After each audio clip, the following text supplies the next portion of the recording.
On va aller voir un peu visiter nos frères de la Salette là-bas. On va pas aller leur visiter ce matin. Alléluia. Oh Moulonga, Jésus, Ningla, Moulonga. Où t'as-tu mis mon nez, Ningla? Moulonga, Jésus, Ningla. C'est là, il ouvre, Ningla. Moulonga, Jésus.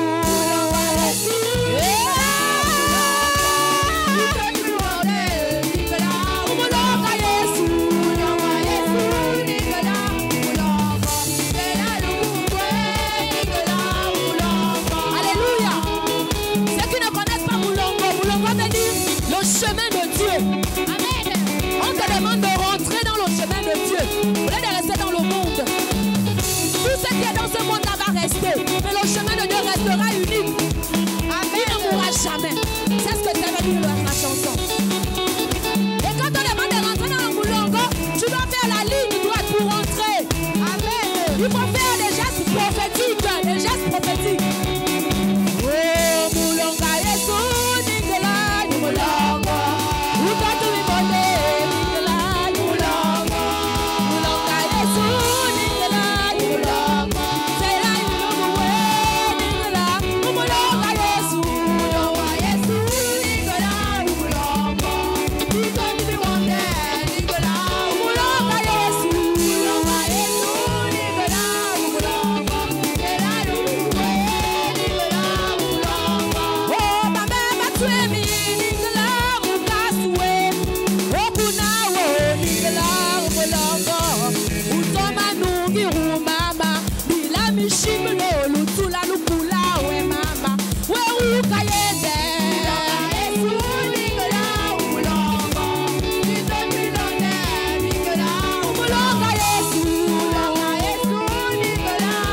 Avec la problématique de la succession. Alors, quelles sont les leçons qu'on peut en tirer durant tout ce mois de mai? Chaque prédicateur devra nous donner une leçon et une impérative. On dit une impérative ou un. Et un impératif, c'est le français. Amen. Alors, mais je vais quand même, étant donné que je pose la thématique, afin que le travail soit uni, afin que les autres enseignants soient unis, je vais nous donner donc quelques objectifs généraux que nous devons atteindre ensemble durant ces mois de mai. Alors, comme premier objectif, c'est de comprendre l'importance de l'alliance spirituelle. Amen. Nous pouvons nous asseoir. Alors, nous sommes dans le livre de Rois, le deuxième livre de Rois. Et nous savons tous qu'il y a un premier livre. Et évidemment, nous sommes en train de parler de la vie de deux prophètes, du Père et du Fils. Amen. Et nous savons tous, du moins pour ceux qui lisent, nous savons tous que les livres de Rois nous parlent donc des rois d'Israël. Amen. Et de Juda.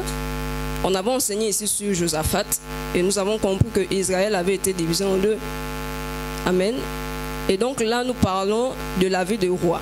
Il y a des prophètes qui sont établis ou qui étaient établis donc pour diriger ou pour orienter le peuple et pour orienter les rois. Ces prophètes-là étaient comme des intermédiaires entre Dieu et le peuple. Amen.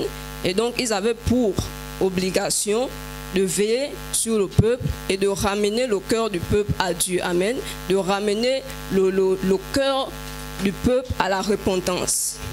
Donc, il gérait les affaires des rois, mais il gérait aussi les affaires du peuple. Amen. Et ici, nous avons Élisée qui est présenté comme prophète. Donc, c'est aux environs du 19e siècle avant Jésus. La Bible nous dit qu'il vient de Tishbé en Galade. Amen. Il a plus opéré au royaume du Nord. Nous savons tous qu'au royaume du Nord, c'est là où il y avait les 10 autres tribus.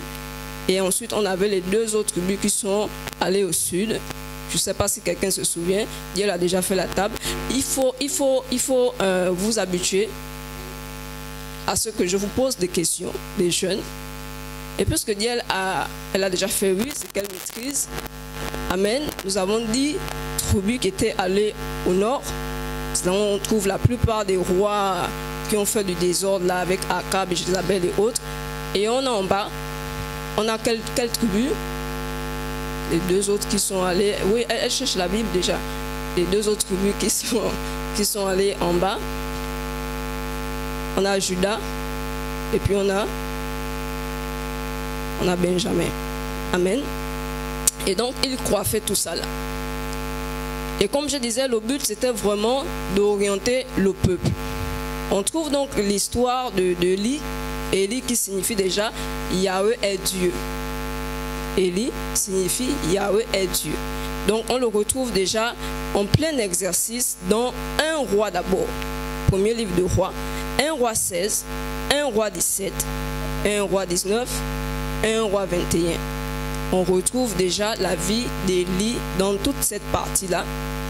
Et nous allons également retrouver sa vie dans le livre de 2 rois, le livre qui nous intéresse, mais juste les premiers chapitres. Le premier chapitre et le deuxième chapitre, parce que le deuxième chapitre nous parle maintenant du ministère d'Élisée. Amen. C'est pourquoi je ne peux pas parler seulement d'Élisée sans Élie.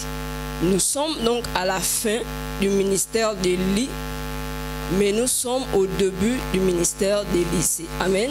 Élisée également, qui signifie Dieu est salut. Élisée est également un prophète d'Israël du 19e siècle. La Bible dit probablement originaire d'Abel-Méhota. C'est incertain, dans la vallée du Jourdain. Amen. La Bible nous dit également qu'il était d'une famille aisée. Il fut appelé à succéder Élie sous le contrôle de Dieu. C'est Dieu qui envoie Élie pour chercher Élisée. La Bible nous dit également que son ministère ressemble à celui de Samuel. Donc, dans la voyance, dans la prophétie, dans l'avertissement. Et donc, ce qui nous intéresse aujourd'hui, c'est de comprendre véritablement ce qui se passe dans 2 Rois 14. Amen. 2 Rois 2, 14, je veux dire. Ce qui nous intéresse, on ne va pas s'évader parce que on ne va pas aller à gauche et à droite. Nous sommes comme obligés de rester sur ce texte biblique-là. Amen. Et pour ma part, je ne peux pas me permettre de me lancer comme ça dans la prédication, surtout pour les jeunes. Je vais lire une autre version.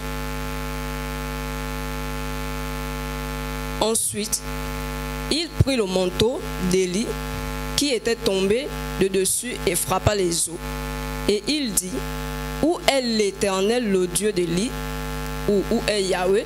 Mais la version dit l'Éternel, le Dieu d'Élie, lui-même, ce qui m'intéresse ici, lui-même. Donc, où est le Dieu d'Élie lui-même?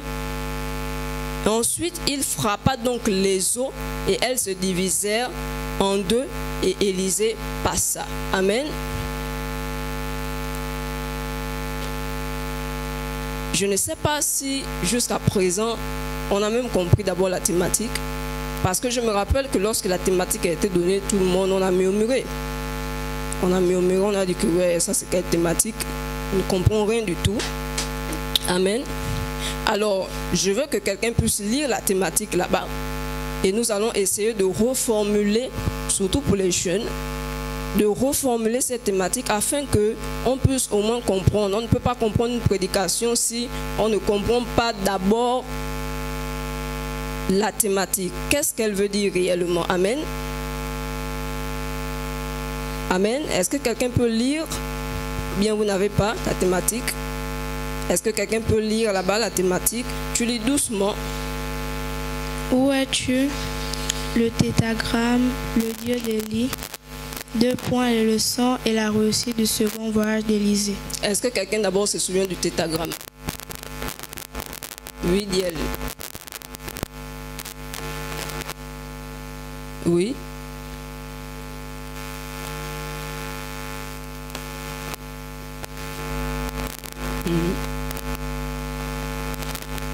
Merci. Amen. Et on continue. Violette, s'il te plaît, on continue. Le tétragramme, le Dieu d'Élie.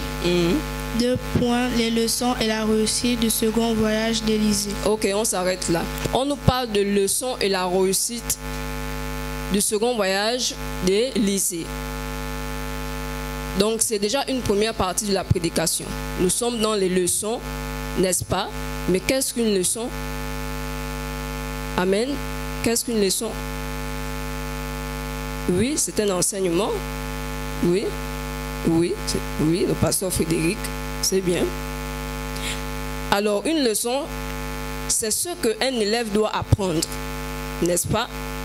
C'est un enseignement d'un prof ou d'un maître. Voilà, dans le contexte, on ne parlera pas de prof, mais on parlera de maître parce que Élie était un maître pour Élisée. Ce qu'on doit tirer d'une expérience. Amen. Et donc, ce qui nous concerne aujourd'hui, c'est ce que nous devons tirer de l'expérience d'Élie et d'Élisée. Ce sont ces leçons-là que les prédicateurs doivent nous faire sortir. Et comme synonyme, on a enseignement, comme disait le pasteur Frédéric, on a la morale, ça peut être une morale, un exemple, un avis, une recommandation, une règle de conduite. Amen. Et alors, on a également de l'autre côté, on avait les impératifs corrélés, oui, à la chute du manteau d'Élie. C'est quoi l'impératif? L'impératif, donc, c'est un adjectif qui exprime ou impose un ordre. Amen. Il faudrait déjà qu'on soit assis. Nous savons déjà que nous allons parler des enseignements tirés de la réussite du chemin, du second chemin d'Élisée. Il faudrait que ce soit clair. Nous sommes dans un enseignement. Amen. Et l'autre côté, nous allons voir que nous serons donc dans un ordre qui a été imposé à Élisée ou dans une action qui n'amène aucune discussion dans la vie d'Élisée. Amen. Et nous allons comprendre cela. Donc, le synonyme qu'on peut donner également au mot corrélé. Est-ce que quelqu'un a compris ça? Qu'est-ce que ça veut dire? Amen. Donc, c'est un rapport corrélé, il y a le mot là, c'est un rapport qui existe entre deux faits. On dit impératif, corrélé à la chute du manteau d'Élie. Donc, quelles sont les obligations qui sont liées à la chute du manteau d'Élie? Le fait que Élie puisse laisser tomber le manteau, qu'est-ce que ça engendre dans la vie d'Élisée?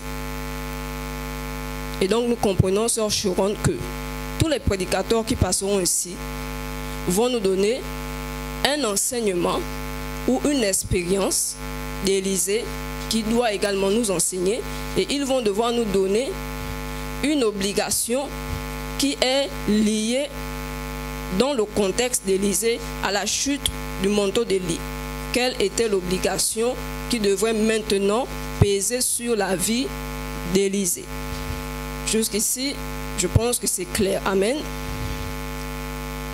Et alors donc, pour continuer notre enseignement, lorsque je lisais le texte, je pus ressortir donc certaines vérités universelles. Et les vérités universelles cadrent également avec ma sous-thématique. C'est important de le dire. La première vérité, c'est que lorsqu'on lit ce texte-là, on se rend compte que la présence d'une personne à côté d'un homme de Dieu ne signifie pas automatiquement que cette personne est un fils, encore moins un successeur.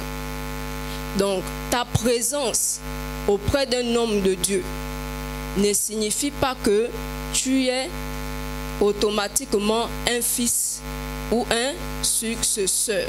C'est la première vérité et c'est biblique. La deuxième vérité, c'est que l'alliance est une source de puissance et de protection divine. C'est dans ce texte.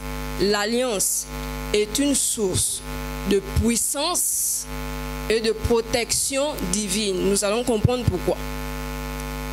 La troisième chose, c'est que l'honneur déclenche l'alliance. Amen.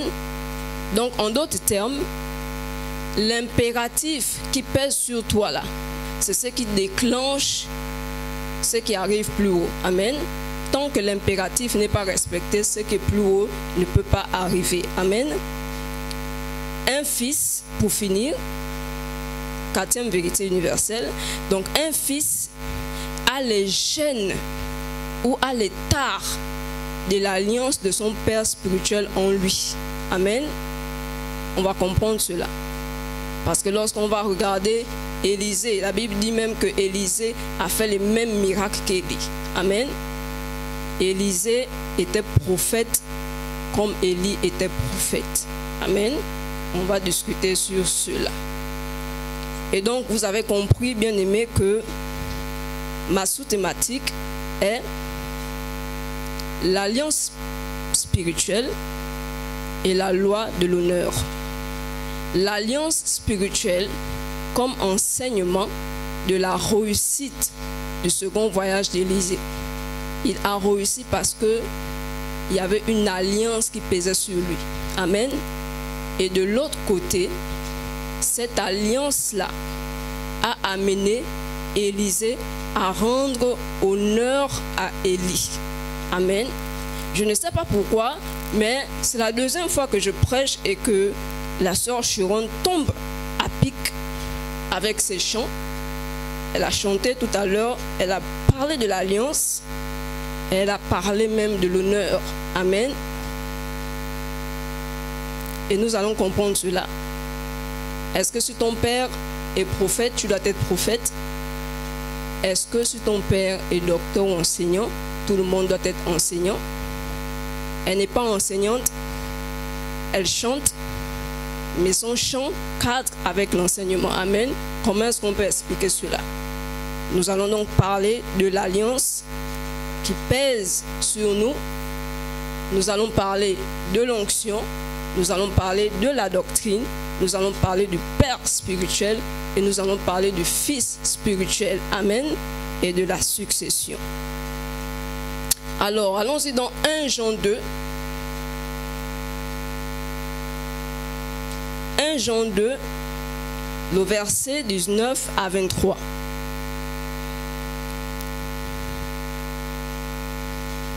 « 1 Jean 2, le verset 19 à 23.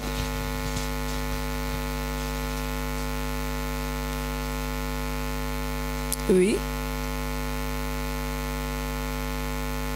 Oui, le micro. Nous lisons la parole de Dieu dans 1 Jean 2, versets 19 à 23, selon la version BDS. Ces adversaires du Christ sont sortis de chez nous, mais en réalité, ils n'étaient pas des nôtres. Car s'ils avaient été des nôtres, ils seraient restés avec nous. Mais ils nous ont quittés pour qu'il soit parfaitement clair que tous ne sont pas des nôtres. Verset 20. Vous, au contraire, vous avez reçu le Saint-Esprit dont celui qui est saint vous a oint. Et vous connaissez tous la vérité. Verset 21.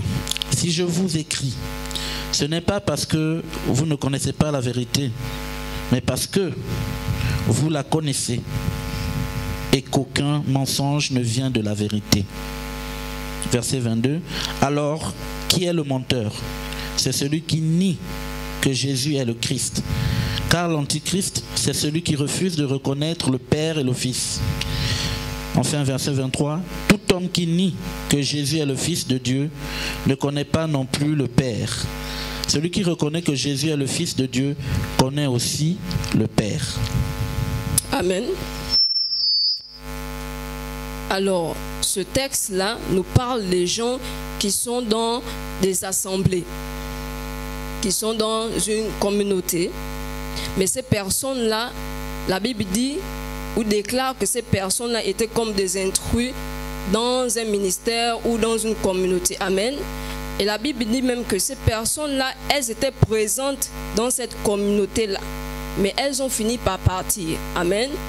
Amen. Elles ont fini par être exposées comme des personnes qui n'étaient pas rejetants ou attachées à cette communauté-là. Amen. Et donc le texte dit que si ces personnes-là avaient été réellement dans ce ministère-là, elles n'allaient pas partir. Amen. Et c'est pourquoi je disais, comme première vérité, ta présence auprès d'un homme de Dieu ou dans une communauté ne fait pas de toi un fils. Amen. Ou ne fait pas de toi un successeur. Peut-être que tu seras un serviteur de l'homme de Dieu. Peut-être que tu as été envoyé pour une mission, pour un temps. Peut-être que tu es de passage. Peut-être que tu es en visite. Amen. Peut-être que tu ne sais même pas ce que tu fais là. Amen. Peut-être que tu es arrivé parce que tu te dis c'est une église. On prie Dieu. L'église, c'est l'église. Peut-être que tu es dans ce cas-là. Mais laisse-moi te dire que être dans une assemblée, être dans une communauté, même si ça fait 10 ans, même si ça fait 15 ans que tu es dedans, cela ne fait pas de toi un fils ou cela ne fait pas de toi un successeur. Amen. Est-ce que Élisée était le seul fils d'Élie? Et nous savons que les prophètes avaient plusieurs fils et même lui-même Élisée, il avait une école de prophètes. Donc ça signifie qu'il avait plusieurs prophètes qui étaient en apprentissage. Mais comment se fait-il que ce soit Élisée qui succède à Élie? Amen. On a vu donc Samuel également qui allait succéder à l'autre Élie. Voilà la question que j'avais posée. Mais l'autre Élie, le sacrificateur, avait des fils. Comment se fait-il que c'est Samuel qui vient succéder au père, si on veut dire comme ça, au père charnel de quelqu'un? Amen. C'est pour dire que tu peux être là présent, mais tu n'es pas fils. Tu peux être là présent, tu n'es pas de la maison. Tu peux être là présent, tu es passager. Mais comment comprendre que quelqu'un qui est présent dans un ministère, on va dire il n'est pas fils? Nous tous, nous sommes là, nous sommes les enfants de Papa Christ. C'est comme ça que nous raisonnons. C'est comme ça que nous raisonnons. Je ne sais pas si c'est biblique, je ne sais pas, mais prenons ça comme ça.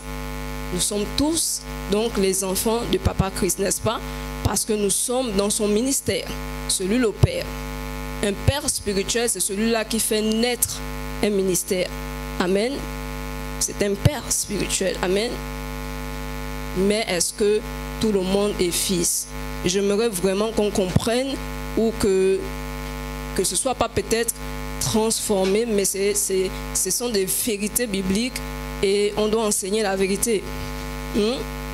Donc, pourquoi est-ce que je dis que quelqu'un qui est présent n'est pas forcément un fils?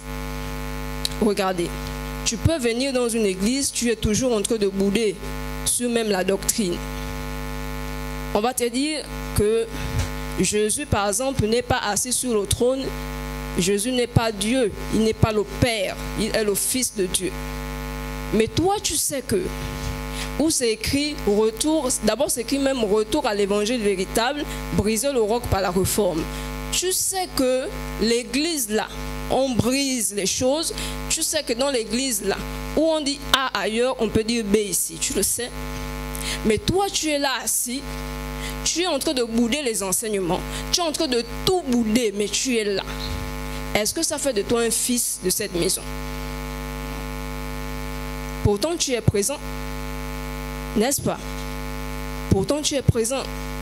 C'est pourquoi je disais que Élisée était fils d'Élie, pas parce qu'il était présent, pas parce qu'il a marché avec Élie sur le chemin pour aller au Jourdain. Amen. Sinon, Élisée devait s'arrêter avant le Jourdain. Quand Élie a divisé la mer, il devait s'arrêter, il devait laisser Élie partir. Amen. Mais Élisée a fondu la mer en deux. Élie a fondu la mer en deux. Élisée est allé avec lui jusqu'au bout. Amen. Et il a réussi même à son retour, c'est ce qui nous intéresse, c'est son retour qui nous intéresse. Il a réussi également à faire comme Élie, il a fondu la mer en deux et il est passé. Mais Élisée a réussi cela pourquoi? Parce qu'il était seulement présent. Judas était présent parmi les 12 apôtres. Il était quoi? Il était présent, n'est-ce pas? mais il était quoi? Donc faisons attention avec la notion de fils. C'est ce que je tenais déjà à dire pour un départ.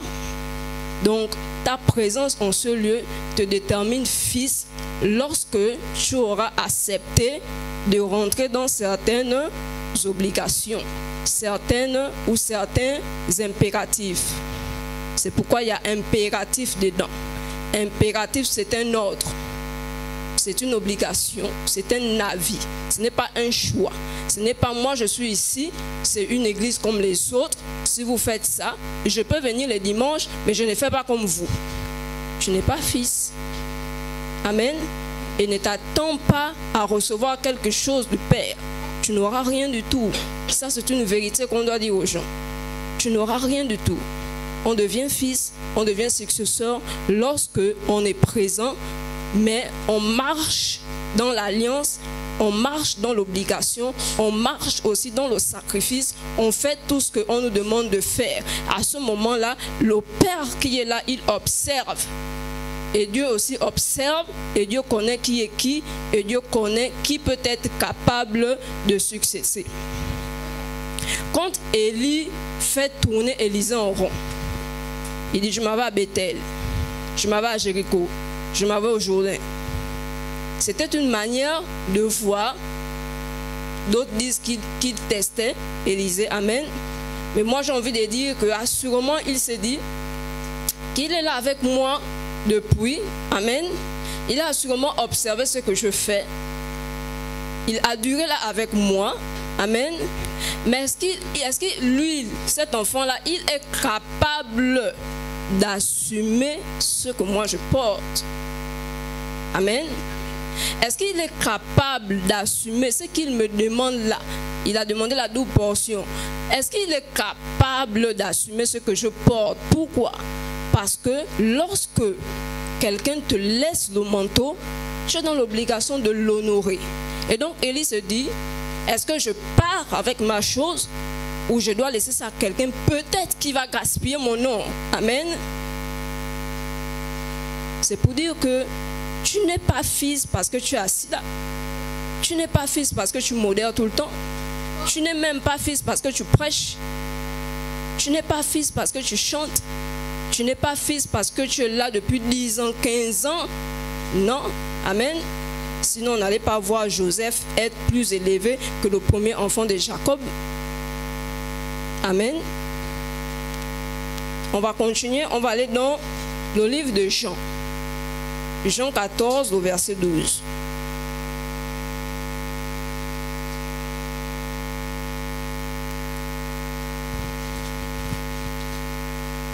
On est dans Jean 14, au verset 12.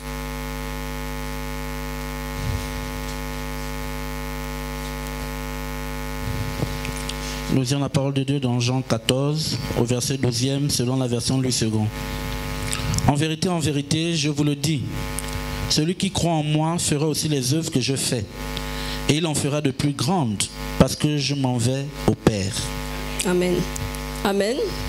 Alors donc, la deuxième chose, c'est l'alliance est donc une source de bénédiction, une source de protection, une source de puissance. Amen. Et donc, le second voyage d'Élisée n'a pas réussi parce que Élisée a seulement imité. Amen. Si tu voulais venir nous prêcher sur ça, il faut que j'enlève. Le second voyage d'Élisée n'a pas réussi parce que moi, je ne prêche pas pour les gens, moi je prêche pour moi. Je me rappelle lorsque Papa Christ a donné la thématique dimanche, j'étais là, j'ai dit je prêchais sur ça. Après 2 ans, il était à Fonceville quand ils sont allés pour le décès. J'avais prêché sur ça. J'ai essayé de chercher la vidéo pour venir témoigner en fait, parce qu'il m'avait dit envoie-moi, tu as prêché quoi? Envoie-moi la vidéo, je veux voir. Amen. Et j'avais envoyé la vidéo, quelqu'un filmait avec mon téléphone. Tu envoies la vidéo? Attends, le Père n'est pas là, tu as prêché. Tu envoies la vidéo. Et donc, tu t'attends à ceux qui te disent quand même merci, c'est bien. J'envoie la vidéo, il me dit je suis sûr que ce que tu as prêché là même, le contexte que tu as donné là, c'est le contexte. Et je boudais. Je dis oui, c'est le contexte. On ne connaissait pas le circuit, tout ça. Je dis que c'est ça. Il me dit jamais. Et donc sa réponse, à l'époque, sa réponse m'a frustrée, ça m'a énervé. Je dis que mais lui quand même, hein, quand même, j'ai quand même parlé. Ici j'avais parlé quoi, 30 minutes. J'ai quand même beaucoup parlé 30 minutes. Et je me dis c'est pas le contexte. Et je lui dis encore bon c'est quoi maintenant le contexte? Mais il ne va pas me donner le contexte, amen. Et donc pendant qu'il parlait, il donnait la thématique, j'ai dit j'ai prêché sur ça il y a 2 ans. Mais je ne peux plus jamais venir prêcher comme ça là. Amen. Et je me souviens, j'avais prêché sur Élie, il a imité le Père, il a aussi fait comme le Père. Amen. Et là, je te rends compte que, mais souvent quand les pères nous disent qu'on est léger, on se fâche, et c'est la vérité. Amen. Et donc, quand je suis allée relire ce texte-là, même lorsqu'on marchait, maman Ashley et papa Frédéric Boudet, on doit travailler ensemble. La thématique là, on ne comprend pas. Et puis je leur ai stoppé parce que moi je les voyais venir. Hein. Moi-même j'allais avoir mon problème. Parce que je sais que j'avais déjà prêché sur ça. Et donc mon problème c'était de revenir prêcher sur ça et montrer si j'ai avancé ou pas. Et donc vous voulez déjà automatiquement dire on va travailler ensemble. Mais je leur ai dit non. Allez-y, chacun doit travailler. Sinon, c'est pas l'école ou c'est pas un exposé. On demande à Dieu. Et chaque prédicateur a quelque chose à donner. Amen. Et donc quand on arrive, c'est vers 20h, je suis allongé sur le canapé devant la télé. Ils ont relancé le débat. C'est Edric, les enfants, papa Frédéric relance le débat. Et quand ils relancent le débat, je leur dis, mais lisez un peu bien la thématique là. Ils sont en train de relire la thématique. Et je me dis, mais pourquoi est-ce que tout à l'heure, tout le monde a paniqué à l'église alors que c'est simple? Et j'ai commencé à dire, il y a ça, il y a ça, il y a ça. Il dit, mais maman, tu es comment? Tu es allongé sur le canapé, quoi? Il y a une cassette dans ta tête, amen. Je fais ce témoignage parce qu'on va parler de la puissance de l'alliance, amen. La puissance de l'alliance. On est fils parce qu'on est d'abord dans l'alliance du Père. On est fils parce qu'on est dans l'alliance du Père. Et on réussit en tant que fils, on a de la puissance, on a de la bénédiction, on a de la protection divine parce qu'on est d'abord sous une alliance. Amen. Le fait que tu sois là, tu es sous une alliance. Il y a une alliance qui s'est passée entre le leader de l'église et Dieu. Tu n'étais pas là. Et peut-être que tu ne connais même pas tout. Amen. Mais toi, tu es là dans cette alliance. Mais tu rentres dans cette alliance-là comment? Lorsque tu es en train d'honorer cette personne-là. Amen. Et donc, quand le manteau d'Élie tombe, du moment où Élisée accepte de prendre son... Parce que la Bible, c'est l'alliance. Amen. Pourquoi Élisée a dû appeler le Dieu d'Élie? Il avait pourtant le manteau, n'est-ce pas? Mais la Bible ne dit pas qu'il a pris le manteau, il allait taper les eaux. Où est le Dieu d'Élie? J'ai accepté d'être successeur. J'ai accepté de prendre ton manteau. Amen. Et je sais que je dois maintenant faire comme toi. Je dois t'honorer. Mais j'ai besoin de l'alliance. Je n'étais pas là quand tu as fait les accords avec Dieu. Amen. Et pendant que le Père était là, il n'a jamais discuté avec le Dieu du Père, puisque le Père était là. Et puisque le Père part, il prend la place du Père et il est dans l'obligation de demander où est le Dieu d'Élie. C'est l'alliance. Il fait appel à l'alliance parce qu'il sait que de lui-même il ne peut rien. Élie est parti. Élie n'est plus à ses côtés. Même si j'ai le manteau, je peux prendre la veste de Papa Christ, je peux prendre la Bible, voilà. Je peux prendre la Bible de Papa Christ, je viens là. Si je ne suis pas dans l'alliance, je ne ferai rien du tout. Amen. Amen. Amen. Je peux forcer même la succession, qu'après lui, c'est moi, je suis le fils. Mais si je ne suis pas rentré dans l'alliance, je ne suis rien et je ne ferai rien. C'est pourquoi Élisée a réussi à faire comme Élie, parce qu'il était dans l'alliance. Il n'a pas seulement imité, comme j'avais dit il y a 2 ans, il a imité. Non, il a dit, où est le Dieu d'Élie? C'est une manière d'invoquer le Dieu d'Élie pour dire que ton serviteur est parti, je le remplace. Ce que tu faisais avec lui, fais ça aussi avec moi. Amen. Ce n'est pas moi qui le dis, hein, c'est la parole. Amen. Et ça doit nous redonner l'envie de nous examiner. Amen. Allons-y également lire Exode 19. C'est une autre histoire de la Bible qui coïncide avec l'histoire d'Élisée et d'Élie.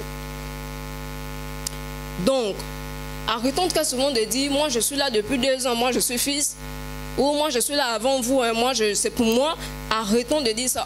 En fait, notre génération, on blague tellement avec le sacré. Amen. On blague tellement avec le sacré. On devrait même avoir peur souvent de nous autoproclamer certaines choses. Parce que lorsque toi tu veux prendre le poids que le Père a, est-ce que toi tu peux supporter ce que lui il supporte? Amen. Est-ce que tu peux supporter, ou tu vois seulement le fait d'être ici, prêcher, avoir de l'éloquence? Est-ce que tu sais ce qui se passe derrière le poids et les sacrifices? Amen. Que tu devras endurer. Je ne sais pas si quelqu'un est à la page 5 à 6. Où je peux lire? Vous lisez? Je lis la parole de Dieu dans Exode 19, versets 5 à 6. Maintenant, si vous écoutez ma voix et si vous gardez mon alliance, vous m'appartiendrez entre tous les peuples, car toute la terre est à moi. Vous serez pour moi un royaume de sacrificateurs et une nation sainte. Voilà la parole que tu diras aux enfants d'Israël.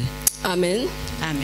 Est-ce que tu comprends maintenant lorsque je te disais que en réalité tu es fils, tu es successeur, lorsque tu as accepté l'alliance que ton père avait établie avec Dieu. On appartient à Dieu lorsqu'on est dans une alliance. Amen. Tu appartiens à une communauté lorsque tu rentres dans l'alliance de cette communauté-là. Tu appartiens à un père spirituel lorsque tu rentres dans l'alliance de cette personne. Amen. Et non parce que tu as duré. Et non parce que tu es peut-être grand ou petite ou claire ou noire ou belle ou vilaine. Non. Non parce que tu fais les offrandes. Non parce que tu fais les dons. Non parce que tu as assidu. Non parce que tu prêches ou tu chantes. Ça n'a rien à voir avec tout ça. Tu peux être là et faire toutes ces choses. Tu n'es même pas dans la lignée ou tu n'es même pas dans la prunelle de l'œil de Dieu. Amen. Dieu parle là au peuple d'Israël. Si vous écoutez ma voix, n'est-ce pas? Je garde mon alliance. Amen. Et vous m'appartiendrez. Et donc, Élisée connaissait la parole de Dieu, il connaît. Et c'est pourquoi il a dit, où est le Dieu d'Élie pour que moi aussi je l'appartienne. Et si je l'appartiens, je suis également sous la protection de ce même Dieu. Je serai protégé comme il a protégé Élie, il va me protéger. Amen. Et ce qu'il a donné à Élie, il va aussi me donner cela, parce que ce que Élie avait venait de Dieu. Même si j'ai le morceau du manteau d'Élie, même si j'ai la Bible d'Élie, même si j'ai la veste d'Élie, tant que celui qui a donné la puissance à Élie ne t'a pas encore convoqué ou ne t'a pas encore parlé, tu n'es rien. Amen. Et c'est important de savoir toutes ces choses-là. C'est important. Genèse 28, le verset 10 à 15. Genèse 28, le verset 10 à 15. Je vais lire, et on lit en même temps. Jacob partit de Beer-Sheba et s'en allant à Charan, il arriva dans un lieu où il passa la nuit, car le soleil était couché.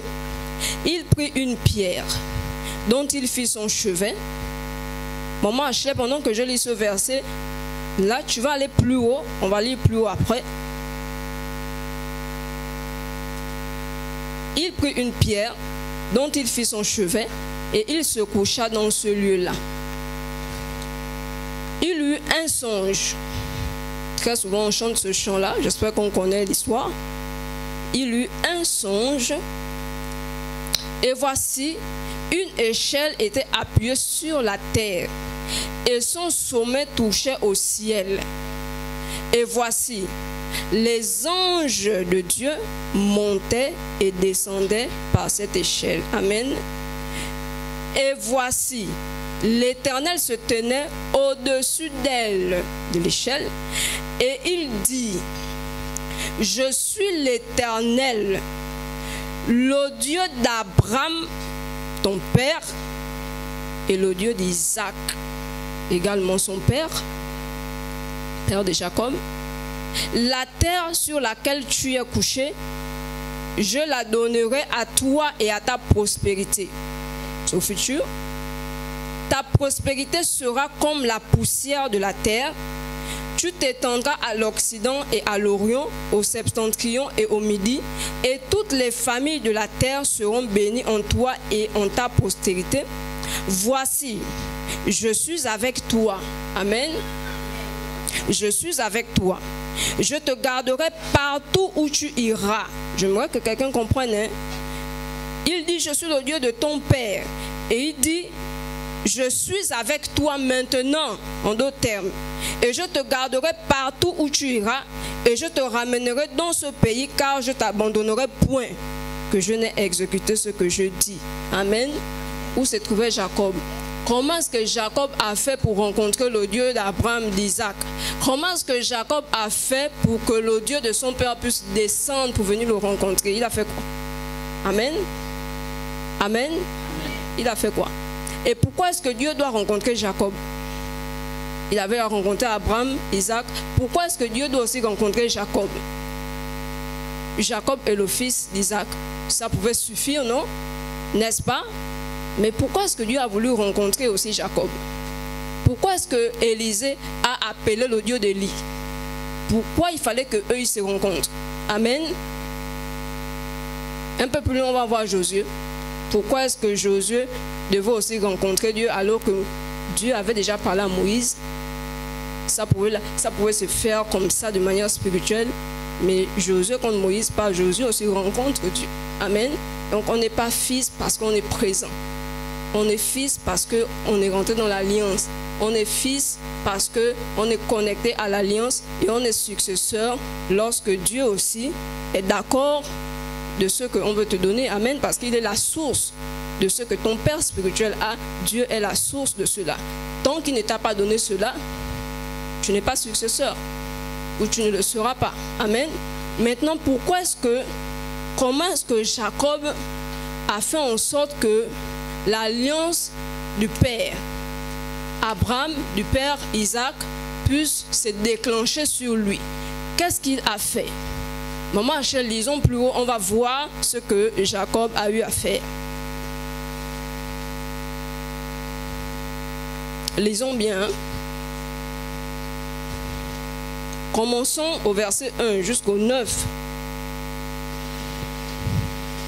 Genèse 28, verset 1. Isaac appela Jacob, le bénit et lui donna cet ordre. Tu ne prendras pas une femme parmi les filles de Canaan. Lève-toi, va à Padan, Aram et à la maison de Bethel, père de ta mère, et prends-y une femme d'entre les filles de Laban, frère de ta mère. Que le Dieu Tout-Puissant te bénisse, te rende fécond et te multiplie, afin que tu deviennes une multitude de peuples. Qu'il te donne la bénédiction d'Abraham, à toi et à ta postérité, avec toi, afin que tu possèdes le pays où tu habites comme étranger et qu'il a donné à Abraham. Et Isaac fit partie partir Jacob, qui s'en alla à Panda Aram, auprès de Laban, fils de Bethuel, l'Araméen, frère de Rebecca, mère de Jacob et d'Ésaü. Ésaü vit qu'Isaac avait béni Jacob et qu'il l'avait envoyé à Padan Aram pour y prendre une femme, et qu'en le bénissant, il lui avait donné cet ordre: tu ne prendras pas une femme parmi les filles de Canaan. Il vit que Jacob avait obéi à son père et à sa mère et qu'il était parti pour Padan Aram. Ésaü comprit aussi que ces filles de Canaan déplaisaient à Isaac son père. Et Ésaü s'en alla vers Ismaël. Il prit pour femme, outre les femmes qu'il avait,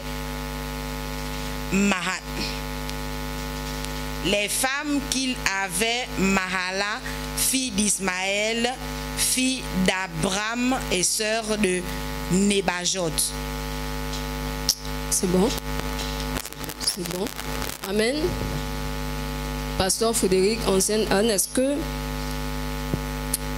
vous avez compris le peuple? Est-ce que vous avez compris que là, tout à l'heure, si on lisait le texte comme ça, on devait dire quoi?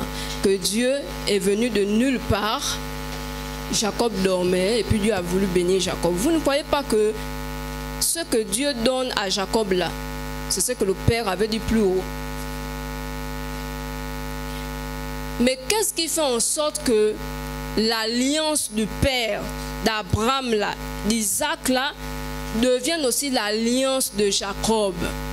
Qu'est-ce qui fait en sorte que cette alliance, il rentre dans l'alliance, et en rentrant dans l'alliance, Dieu est maintenant avec lui et Dieu lui donne aussi l'héritage de ce que le Père avait dit. Amen. Qu'est-ce qui a déclenché l'alliance là? Est-ce que quelqu'un peut répondre? Est-ce que quelqu'un a compris? Oui? Amen. Merci. C'est l'honneur. Rendre honneur à quelqu'un, c'est lorsque tu sais obéir. Amen. Rendre honneur à quelqu'un, c'est lorsque tu sais rendre son cœur heureux. Rendre honneur à quelqu'un, c'est lorsque tu marches sur ses pas. Rendre honneur à quelqu'un, c'est lorsque tu fais ce que lui fait. Amen. Si le Père est aimable, toi tu es tout le temps aigri, tu ne vois pas que tu as un problème. Amen. Si le Père aime la parole, toi tu n'aimes pas, tu veux fuir, tu ne vois pas que là il y a un problème. Amen. Tu es dans un ministère où on te dit bien, c'est campus doctoral d'évangélisation, d'enseignement. Toi tu dis tout ça là, moi je n'aime pas ça. Tu ne vois pas que là il y a un problème. Et la Bible dit que Jacob a obéi à Isaac. S'il n'avait pas obéi à Isaac, il allait rencontrer l'Éternel là-bas. Non. Mais pourquoi toi tu dis je suis fils? Pourquoi toi tu dis même que je suis successeur, bien même que le Père est encore présent? Parce que là, dans les contextes, là, on a les pères qui laissent. Le Père et le Fils ne travaillent pas en même temps. Il n'y a qu'un seul chef dans un bateau. Tous les contextes, le Père a laissé l'enfant faire. Amen. Mais toi, tu penses que tu seras choisi, même dans notre vie de tous les jours. Je prends l'exemple de notre maman. Si vous avez par exemple 5 enfants, je ne sais pas, vous avez un héritage. Est-ce que vous allez automatiquement dire que j'ai 5 enfants, j'ai l'héritage, je vais donner au premier qui est sorti de mon ventre? Pourquoi, maman? Pourquoi? Mais c'est la logique, non? Et certains fonctionnent comme ça, non? Mais il y a des parents qui ont compris ça après, que les choses ne se passent pas comme ça. Tu es aîné, tu es délinquant, tu ne fais pas l'école, tu ne m'honores pas, je suis vivant, moi je vois comment tu te comportes, je pense que moi je veux te laisser l'héritage, alors qu'il y a peut-être le dernier là qui m'honore. Amen. Et je bascule. Et c'est ce qui se passe. Et nous devons réaliser que nous aussi, comme nous sommes là, ce n'est pas une question que je suis assise là, à la place là, donc je suis successeur. bien parce que je suis assise là, que le docteur m'a donné l'héritage en cachette. Amen. C'est pas parce que je chante tous les dimanches ici que je suis mieux que les autres. Amen. Ce n'est même pas parce que je prêche avec éloquence que ça plaît à Dieu. Amen. Et ce n'est pas parce que je prêche de façon pracatapra là que ça déplaît aussi à Dieu. Amen. Il y a l'alliance. J'aimerais en fait que quelqu'un comprenne ça. Que tu n'es pas ici par hasard, maman. Tu n'es pas ici par hasard, ma soeur. Nous ne sommes pas ici par hasard. Il y a un début. Il y a quelque chose que Dieu t'avait dit qui t'a poussé à venir ici. Et parce que tu as accepté de venir ici, ce n'est pas suffisant. Tu peux accepter de venir ici et t'asseoir. Tu n'auras rien du tout. Or, si tu acceptes de venir ici, c'est un pas. J'accepte de venir ici parce qu'il y a le lieu qui va déclencher mon alliance. Il y a quelqu'un ici qui va déclencher. Je vais rentrer dans l'alliance de quelqu'un. Mais lorsque j'accepte de venir ici, frère Teddy, j'accepte d'obéir, j'accepte d'honorer. Parce que quand j'honore là, je touche le cœur de Dieu. Amen. Quand j'honore là, je déclenche quelque chose. Amen. Nous pouvons être à deux ici. On est tous les deux assidus. On suit les mêmes enseignements. On suit la même formation. Je prends un exemple. Le pasteur, le leader ne fait aucune différence. Tous les anciens prennent ici les mêmes enseignements. Même, il n'y a pas de différence ici. Hein. Tout le monde, et les anciens et les jeunes, on est formés nous tous. En même temps, il n'y a pas de parti pris ici. Mais comment est-ce qu'on explique qu'il y a des décadences? On explique ça comment, sœur Chiron? On a les mêmes enseignements, les mêmes heures, les mêmes jours. On a même les mêmes prières. Comment on explique que maintenant il y a la décadence entre les fils là? Certains acceptent, d'autres refusent. Certains sont assidus, d'autres boudent. Certains suivent, d'autres ne suivent pas. Amen. C'est parce que certains n'ont pas encore compris l'importance de l'alliance, du lieu où ils sont et des personnes, de la personne avec qui elles ont décidé de marcher. Amen. Vous n'avez pas encore compris certaines choses, c'est pourquoi il y a des décadences. C'est pourquoi vous allez voir, il y a un qui est allé, mais la personne n'allait là-bas comment? Parce que la personne s'est dit en elle-même que je ne suis pas ici par hasard. Il y a une alliance qui pèse ici. Moi, je dois comprendre l'alliance, je dois comprendre la doctrine, je dois comprendre l'onction qui fonctionne ici. Et dès que je rentre dans l'honneur, j'obéis. J'obéis. Et je vais déclencher quelque chose dans le cœur même d'abord du berger. Je vais déclencher quelque chose dans le cœur de Dieu. Et c'est comme ça que quelqu'un, tu vas te retrouver même à faire une mission même que peut-être que toi-même tu n'imaginais pas en venant ici. Amen. Ce n'est pas un jeu. Et Élisée a réussi son second voyage. On dit il est revenu sans Élisée. À un moment donné de ta vie, le leader ne sera plus avec toi. C'est là où on va voir si tu es fils. Ce n'est pas parce que tu es assis, ce n'est pas parce que tu viens tout le temps ici, ce n'est pas parce que tu chantes tout le temps, tu modères, ou tu marches avec le leader, ou tu manges avec lui, ou tu dors dans sa maison. Non, on verra les fils lorsque lui il va décider de s'asseoir. On verra qu'il va continuer l'œuvre. Amen. Et on verra les signes qui vont accompagner ton œuvre parce que les signes qui étaient sur Élie étaient sur Élisée. Allons-y dans le livre de Josué, vous allez voir. Allons-y dans Josué. Comment se fait-il que quand Dieu... Amen. Alors, ce texte-là, il est clair, hein? Amen. Et je vais terminer par là. Pour réussir comme le Père a réussi, il faut être en accord avec son alliance. Il faut rentrer dans cette alliance-là. Et là, Dieu est en train de dire à Josué, fortifie-toi seulement. Le reste, là, ça ne vient pas de toi. Il y a une alliance. J'ai une alliance avec Moïse. J'ai un accord avec Moïse. Donc, si tu honores Moïse, tu seras dans la même alliance. Et les capacités que Moïse avait là, tu auras aussi ça. Ce que je donnais à mon serviteur là, tu auras aussi ça parce que tu deviens maintenant aussi mon serviteur. Amen. Élisée est quitté du statut de serviteur d'Élie à fils d'Élie et à serviteur de Dieu, parce que là maintenant il est corps à corps avec Dieu. Et tu comprends ici que c'est seulement l'honneur. Pourquoi est-ce que tu veux faire plusieurs choses, parfois même qui te fatiguent, que tu ne maîtrises pas? On te dit honore seulement, fortifie-toi seulement et prends courage, parce qu'il y a une alliance qui pèse dans ce lieu. Quand moi je monte ici, je me dis, tu commences à réfléchir, je veux dire quoi, je veux dire quoi? Moi je sais qu'il y a une alliance qui pèse. Amen. Et lorsque je monte ici, ce n'est pas moi, ce ne sont pas mes efforts, il y a une alliance qui pèse. Amen. Et je laisse parler cette alliance. Il y a une onction ici qui règne, je laisse parler cette onction-là. Amen. Et je veux dire à quelqu'un également que les pères, lorsqu'ils s'asseyent, ils vous disent, font, c'est pour vous observer. L'enseignement a été donné ici, sans sous-thème, sans mot d'accueil. Et vous expliquez ça comment? C'est une manière de dire, vous êtes ancien, vous êtes fils. Si je m'assois, est-ce que vous êtes capable de faire ce que je fais? Faites. Amen. On a créé, il n'y a pas de sous-thème, il n'y a pas de mot d'accueil. On fait comment? Faites. Amen. Si tu es fils, fais. Si tu es dans l'alliance, fais. Si tu es sous l'onction là, fais. Amen. Si tu es sous le manteau, fais. Vas-y, fais, et je veux voir. Et vous pensez que Élie n'a pas d'abord vu certaines choses en Élisée pendant qu'il était vivant, pour qu'il décide au moins de donner. Amen.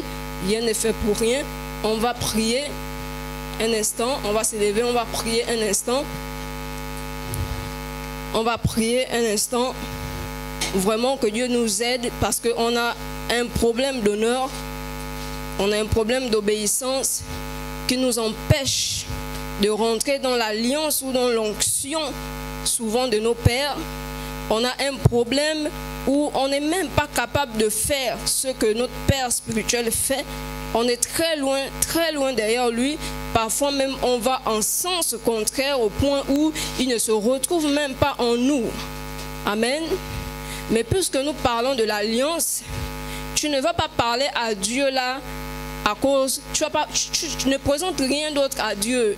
Ne présente même pas tes efforts ou bien je ne sais pas quoi. Présente à Dieu l'alliance qui pèse dans ce lieu. Tu diras à Dieu qu'il y a une alliance que tu as fait avec ton fils. Je ne connais pas peut-être cette alliance-là. Mais comme toi, tu veilles sur ta parole. Lorsque Dieu parle, il veille sur sa parole. Seigneur, veille sur ta parole. Tu vas commencer à prier. Tu vas commencer à prier sur l'alliance qui pèse en ce lieu. Tu vas dire à Dieu que tu m'as appelé en ce lieu. Ma présence ne signifie rien du tout.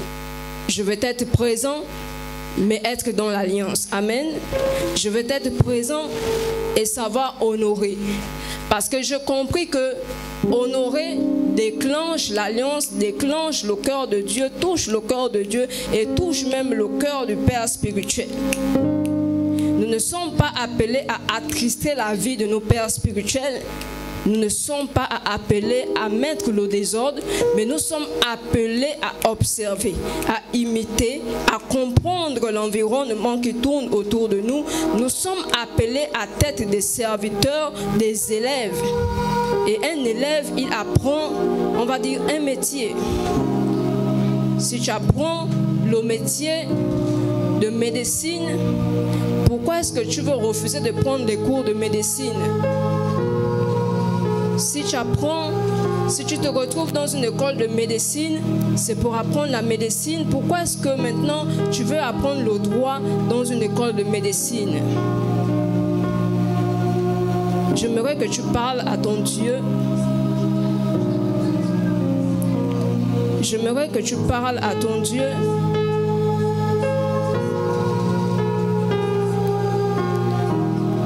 On est fils par la volonté de Dieu. On est successeur par la volonté de Dieu. Et on réussit même sans le Père par la volonté de Dieu.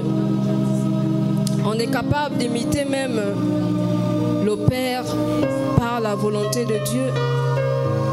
On est capable de grandir par la volonté de Dieu. Ce sont les fils qui peuvent hériter. Lorsque tu es enfant, tu n'es pas loin d'être un esclave. Tu ne peux pas parler de succession si tu n'es pas fils. Tu ne peux pas parler de réussir une marche sans le Père si tu n'as pas encore atteint la statue de fils. Pardonne-moi. Est-ce que tu peux dire à Dieu ce matin que Je veux m'approcher, je t'en prie, regarde-moi. Je sais que je t'ai offensé.